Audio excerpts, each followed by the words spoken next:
آج ویو 360 میں پاکستان میں غیر ملکی پروجیکٹس اور افراد پر حملے، بیرونی سرمایہ کاری کس طرح سے متاثر ہو رہی ہے، اور جانیں گے کہ بلوچ قوم پرست صوبے میں غیر ملکی پروجیکٹس کے خلاف کیوں ہے۔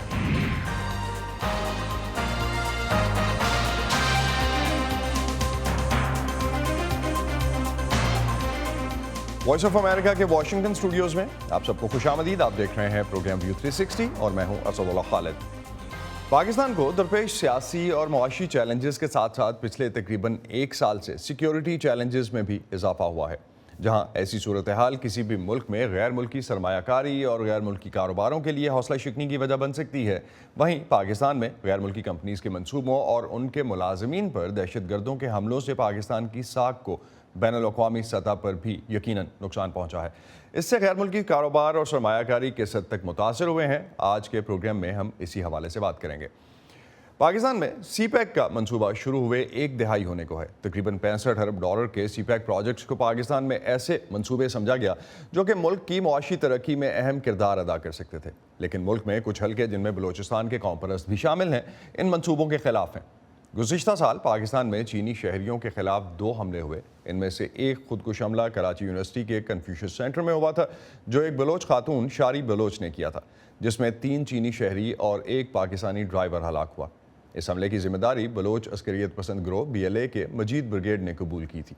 دوسرا حملہ کراچی میں ایک چینی ڈاکٹر پر ہوا جس کی ذمہ داری سندھو دیش ریولوشنری آرمی نے قبول کی۔ گزشتہ ہفتے ہی انسداد دہشت گردی کے محکمے CTD سندھ نے دعویٰ کیا کہ اس نے سندھو دیش ریولوشنری آرمی جو چینی اہداف پر حملے کی منصوبہ بندی کر رہی تھی اس کے نیٹ ورک کو توڑ دیا ہے۔ اس سے پہلے جولائی 2021 میں داسو ہائیڈرو پاور منصوبے پر چینی انجینئرز کی ایک بس پر حملہ کیا گیا جس کے نتیجے میں 9 چینی باشندے ہلاک ہوئے۔ نومبر 2018 میں کراچی کے علاقے کلفٹن میں چینی قونصل خانے پر حملہ کیا گیا جس میں 7 افراد ہلاک ہوئے، لیکن ہلاک ہونے والوں میں کوئی چینی شہری شامل نہیں تھا۔ اس حملے کی ذمہ داری بلوچ عسکریت پسند BLA نے لی۔ بلوچستان کے ساحلی شہر گوادر میں اگست 2021 میں بھی چینی انجینئرز کے قافلے کو نشانہ بنایا گیا تھا، لیکن اس میں بھی چینی شہری محفوظ رہے۔ اب سی پیک پروجیکٹ کی سیکیورٹی کا ذمہ پاکستان کی فوج کے پاس ہے، جس کے اطلاعات کے مطابق 2 ڈویژنز چینی شہریوں کی حفاظت پر مامور ہیں۔ چند روز پہلے خیبر پختونخوا کے علاقے ہنگو میں تیل اور گیس نکالنے والی ایک غیر ملکی کمپنی کے پلانٹ پر دہشت گردی کے حملے میں FC کے 4 اہلکار اور غیر ملکی کمپنی کے 2 سیکیورٹی گارڈ ہلاک ہو گئے۔ عسکریت پسندوں کی طرف سے ان غیر ملکی منصوبوں کو خصوصی طور پر کون سے گروپس نشانہ بناتے ہیں اور کیوں انہیں نشانہ بنایا جا رہا ہے، اس حوالے سے ہم بات کرتے ہیں وائس آف امریکہ کے شمیم شاہد سے۔ شمیم، کون سے گروہ ملوث ہیں ان حملوں میں؟ جی، اس حملے کی ذمہ داری جو ٹیوزڈے کو ہوا ہے، اس کی ذمہ داری کالعدم تحریک طالبان پاکستان نے قبول کی ہے، اور یہ لوگ جو ہے نا وظاہر یہ کہتے ہیں کہ ہم فوج کے خلاف لڑتے ہیں، امریکہ کے خلاف لڑتے ہیں، مگر ان کی جو جتنے بھی اٹیکس ہوتے ہیں یہ لوکل لوگوں پر ہوتے ہیں۔ یہ جو غیر ملکی کمپنی کی جو سائٹ ہے اس پر جو حملہ کیا گیا ہے تو اس میں 4 جو ہے فرنٹیئر کانسٹیبلری کے لوگ تھے اور 2 ان کی سیکورٹی مقامی سیکورٹی اہلکار تھے۔ تو یہ 6 افراد اس میں ہلاک ہوئے ہیں، اور ایک بندہ جو تھا وہ فرنٹیئر کانسٹیبلری سے اس کا تعلق تھا اور وہ زخمی حالت میں دوسرے دن صبح پایا گیا تھا۔ ویسے تو ان لوگوں نے ابھی تک اس حملے کی کوئی وجہ نہیں بتائی ہے، مگر ہمیں یہ اس سائٹ پر یہ جو مول کمپنی ہے اس کی سائٹ پر اس سے پہلے بھی حملے ہوئے ہیں، اور اس کا مین مقصد جو حکام بتاتے ہیں اور غیر ملکی کمپنیوں کو لوگوں کو ڈرانا اور ان کو ہراساں کرنا شامل ہے۔ تو آپ سمجھتے ہیں کہ یہی وجہ ہے کہ فورن فنڈڈ منصوبے جو ہیں خصوصی طور پہ ان کو نشانہ بنایا جاتا ہے کیونکہ ایک بڑی خبر بنتی ہے اس سے شاید؟ جی بالکل یہی وجہ ہے کہ یہاں پر مطلب جتنی بھی غیر ملکی کمپنی ہے یا غیر ملکی ادارے ہیں اس پر اسی قسم کے حملے اسی وجہ سے ہو رہے ہیں کہ اس سے ایک انٹرنیشنل خبر بن سکتی ہے۔ آج بھی اگر ہم دیکھیں تو یہاں تیرا میں پولیو ٹیم پر حملہ ہوا ہے۔ آپ کو پتہ ہے کہ جو انسدادی پولیو مہم ہے تو اس کو بہت سے غیر ملکی ادارے اور ممالک جو ہے نا اس کو سپورٹ کر رہے ہیں، تو اس سے بڑی خبر بن سکتی ہے۔ اسی وجہ سے لوگوں کو ہراساں کرنا، انٹرنیشنل سطح پر یہ پیغام پہنچانا کہ یہاں پر دہشت گردی ہو رہی ہے، عسکریت پسندی ہے، تو یہ ان کا ایک عام مقصد ہے۔ بہت بہت شکریہ شمیم شاہد، آپ ہمیں اپڈیٹ کر رہے تھے جو اس وقت سچویشن ہے اور خاص طور پہ کیوں غیر ملکی کمپنیاں یا ان کے جو پروجیکٹس ہیں ان کو نشانہ بنایا جاتا ہے۔ غیر ملکی کمپنیوں، اداروں یا شہریوں کو جب نشانہ بنایا جاتا ہے تو صرف غیر ملکی سرمایہ کاری ہی نہیں رکتی، ترقیاتی کام بھی متاثر ہوتے ہیں، بلکہ اداروں کے لیے مقامی پارٹنرز کے ساتھ کام کرنا بھی مشکل ہو جاتا ہے۔ وائس آف امریکہ کی سمن خان نے ایسے کچھ اداروں کے نمائندوں سے اسی بارے میں بات کی۔ جب یہ انسٹیبلٹی آتی ہے تو فارن گورنمنٹ کی ایڈوائزری سروس بھی ساری چینج ہو جاتی ہے، جیسے ابھی آسٹریلین گورنمنٹ نے ایڈوائزری سروس چینج کی ہے، کینیڈین نے، یو کے نے، آسٹریلین یو ایس گورنمنٹ نے۔ ایڈوائزری سروس چینج ہونے سے وہی ہوتا ہے کہ ان کی جو فارن جو ڈونرز کے جو ڈیولپمنٹ ڈائریکٹر یا دوسروں نے نا وہ بھی نہیں آتے، وہ بھی سٹاپ ہو جاتے ہیں۔ ایوری بڈی اسٹارٹ ورنگ کہ ان کی سیفٹی سیکیورٹی ہے کہ نہیں ہے۔ تو ایک ایز اے کنٹری ہماری پرسیپشن بڑی سیکیورٹی کے حساب سے بڑی انسٹیبل ہے۔ اس سارے کا ایک مجموعہ امپیکٹ یہ ہوتا ہے کہ ہماری فنڈنگ ریڈیوس ہوتی ہے، اس کے ساتھ یہ ہوتا ہے کہ جو انٹرنیشنل ادارے ہیں وہ پاکستان میں کام کرنے کے ان کی ایپیٹائٹ کم ہو جاتی ہے، کیونکہ اس کے ساتھ ہی جیسے ہندوستان ہے، سینٹرل ایشیا کے کنٹریز ہیں، افریقہ ہے، وہاں پہ تو اسٹیبلٹی ہے، تو دین وہ سوچتے ہیں کہ ہمیں ایک کنٹری میں جہاں پہ آل دوز پرابلمز ہے، اڈاپشن بھی نہیں ہے، وہاں پہ جا کے کیوں کام کریں۔ ہم ایک فیلڈ بیسڈ آرگنائزیشن ہے، ہم فیلڈ میں ڈیمانسٹریٹ کرتے ہیں بیسٹ پریکٹسز، سولوشنز، تاکہ ان کو پھر پالیسی کے ذریعے ان کو مین اسٹریم کیا جا سکے۔ تو ہماری آرگنائزیشن کو جہاں پہ ریسٹرکشنز ہوں گی فیلڈ میں آپریٹ کرنے کے لیے، وہاں پہ پھر پرابلمز آتی ہیں۔ ان دہشت گرد حملوں کی وجہ سے پاکستان میں سیکیورٹی کے حوالے سے بیرونی دنیا اور خاص طور پر سرمایہ کاروں کے لیے کیا پیغام جا رہا ہے، اس پر بات کرتے ہیں عبداللہ خان سے، جو کہ Pakistan institute of conflict and security studies سے منسلک ہیں۔ عبداللہ، بہت شکریہ ہمیں جوائن کرنے کا۔ عسکریت پسند گروہ سی پیک سے جڑے یا بیرونی سرمایہ کاری کے منصوبوں کو کیوں خصوصی طور پر ٹارگٹ کرنے کی کوشش کرتے ہیں؟ کیا خاص مقاصد ہیں جو وہ حاصل کرنا چاہتے ہیں اس سے؟ اگر ہم خاص طور پہ سی پیک کے حوالے سے دیکھیں تو جو بلوچ ملٹس ہیں اور جو سندھ میں سرگرم سندھ دیش ریولیوشنری آرمی ہے، B L A, B R A اور یہ سارے ہیں، انہوں نے چائنا کے خلاف باقاعدہ اعلان جنگ کر رکھا ہے اور چائنا کی سرمایہ کاری کو خاص طور پہ نشانہ بنانے کے لیے انہوں نے کئی دفعہ تھریٹس جو ہے نا وہ جاری کی ہیں، اور اس کے اوپر نہ صرف جاری کی ہیں بلکہ عمل بھی کیا ہے۔ جیسے آپ نے بھی ذکر کیا کہ بہت سارے حملے وہ چینی اہداف کے اوپر ہو چکے ہیں، لیکن ایک چیز ہم نے یہ دیکھی ہے کہ ہر حملے کے بعد ہم نے یہ دیکھا ہے کہ مسائل ضرور ہوئے ہیں، لیکن چائنا کا ریزالو جو ہے وہ پاکستان میں سرمایہ کاری وہ ختم نہیں ہوا، بلکہ اس کی کمٹمنٹ جو ہے نا وہ بڑی ہے۔ پاکستان نے ان کے جو سیکیورٹی کنسرنز ہیں ان کو ایڈریس کیا ہے۔ اس کے حوالے سے نہ صرف جو ہے 2 ڈویژن فوج ہے سی پیک سیکیورٹی کے لیے، بلکہ جتنی بھی پروونشل پولیس ہیں، چاہے وہ چاروں صوبوں کی پولیس ہے یا آزاد کشمیر کی پولیس ہے یا جی بی کی پولیس ہے، وہاں پہ ٹاسک فورسز بھی ہیں جو کی سیکیورٹی کی خدمات، اور وہ خاص طور پہ چائنیز جو ہے وہ ان کی سیکیورٹی کے لیے ہیں۔ اور اس کے علاوہ بھی پاکستان کا بڑا کنسرن ہے جو غیر ملکی انویسٹرز ہیں۔ ایک چیز ہم نے دیکھی ہے کہ جو بلوچستان سے ہٹ کے جو ابھی ٹی ٹی پی کا ذکر ہوا، ٹی ٹی پی نے اپنی پالیسی میں ایک شفٹ لایا ہے اور وہ اپنی اس کوشش میں ہے کہ وہ اس کا ایک پازیٹیو امیج آئے، اور بار بار وہ یہ یقین دہانی کی کوشش کرتے ہیں کہ ہمارے پاکستان سے باہر کوئی اہداف نہیں ہے، امریکہ ہمارا ہدف نہیں ہے، دیگر ملک ہمارے ہدف نہیں ہے۔ گزشتہ 4 سال سے کنسسٹنٹ ان کی اسٹیٹمنٹس آ رہی ہیں۔ اس وجہ سے ٹی ٹی پی ریلیٹڈ جو فورن جو اٹیکس ہیں غیر ملکی سرمایہ کاروں کے خلاف، وہ ان میں کمی آئی ہے اور بالکل میں اور بھی کمی آئے گی۔ لیکن داعش جو ہے وہ آپ کو پتا ہے کہ وہ ایک ایسا گروپ ہے وہ کسی کو بھی جو ہے نا اسپیئر نہیں کرتا، اور داعش آہستہ آہستہ اس کے جو پرپرزے ہیں وہ کے پی میں بھی، بلوچستان میں بھی، جو پاکستان کے ایریاز ہیں وہاں پہ پھیل رہے ہیں۔ ایک نیا ابھی سامنے آ گیا ہے تحریک جہاد پاکستان کے نام سے، اس نے بلوچستان میں 2-3 حملوں کی ذمہ داری اب تک قبول کر چکا ہے۔ تو یہ ایک گروپ دیکھتے ہیں پیچھے اگر ہٹتا ہے تو اس کی جگہ دوسرا لے لیتا ہے۔ یہ مسائل فیکشنز ہیں، انہی کے کوئی چھوٹے حصے ہیں جو کہ الگ ہوتے ہیں بڑے گروپ سے اور اس شیپ میں آ جاتے ہیں۔ تو پاکستان جس طرح کہ عبداللہ معاشی حالات سے گزر رہا ہے، ملک کے لیے بیرونی سرمایہ کاری حاصل کرنا پہلے ہی کوئی آسان نہیں تھا، اور جب یہ فورن کمپنیز پر حملے بھی ہو رہے ہیں، تو آپ سمجھتے ہیں یہ کوئی تشویش کا باعث ہے؟ تو آپ نے کہا کہ سیکیورٹی ارینجمنٹس تو ڈیفینیٹلی کیے گئے ہیں، لیکن اگر ہم گلوبل پرسپیکٹیو سے دیکھتے ہیں یا انویسٹرز کے پوائنٹ آف ویو سے دیکھتے ہیں تو ان کے لیے کنسرن ہے یہ؟ بالکل جی، ایک بہت بڑا کنسرن ہے۔ گلوبل جو سٹیک ہولڈرز ہیں ان کے لیے بھی ہے اور لوکل سٹیک ہولڈرز ان کے لیے بھی ہے، لیکن یہ ایک کنٹینیوس آپ کو پتہ ہے پروسیس ہے۔ جب سے افغانستان میں امریکن انٹرونشن ہوئی، اس کے بعد سے جو پاکستان میں یہ ویو آف ٹیرر شروع ہوئی،